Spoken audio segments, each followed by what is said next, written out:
Hi guys, great day. Welcome to Pearl TV if you're watching this on my YouTube channel. And welcome back to Pearl TV Official if you're watching this on my FB page. And in this video guys, I am going to teach you how to cook the Barilla pasta perfectly. Okay, as you can see, you have to make a perfectly boiled water. Okay, so that perfectly boiled water should have salt and oil, cooking oil, your choice of oil. Okay, and then afterwards, when it's briskly boiling, it's time for you to put the Barilla pasta. And then, as you can see, gradually submerge all the pasta. Okay, as you can, have you heard of, guys, thunder? There's a typhoon right now here in the Philippines. Okay, so ayan guys, the pasta gradually submerge, and then use to stir that, use that big spoon to stir it so it will not stick to one another. Okay, so the purpose of putting oil guys into the water and salt is to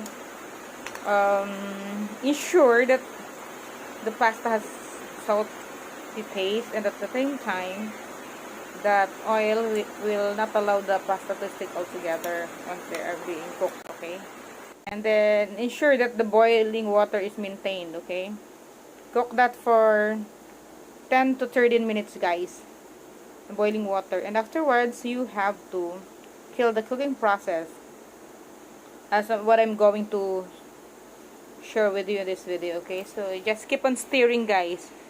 Don't allow the pasta to be cooked without your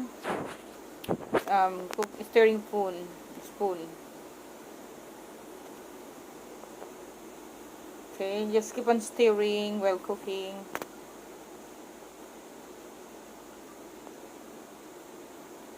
Okay.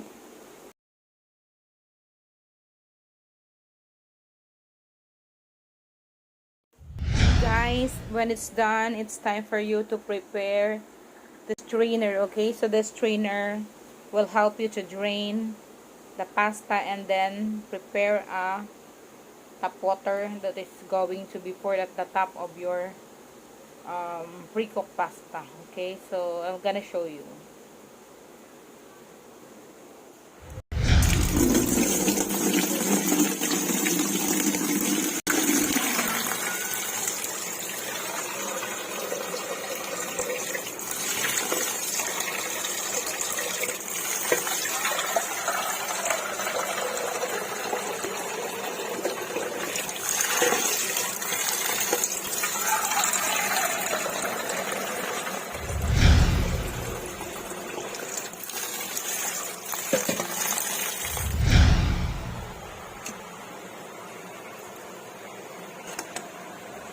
So that is perfectly done guys. I just cooked that for at least 10 to 15 minutes guys, and then pour water to stop the cooking process. Okay, so thank you so much guys for watching.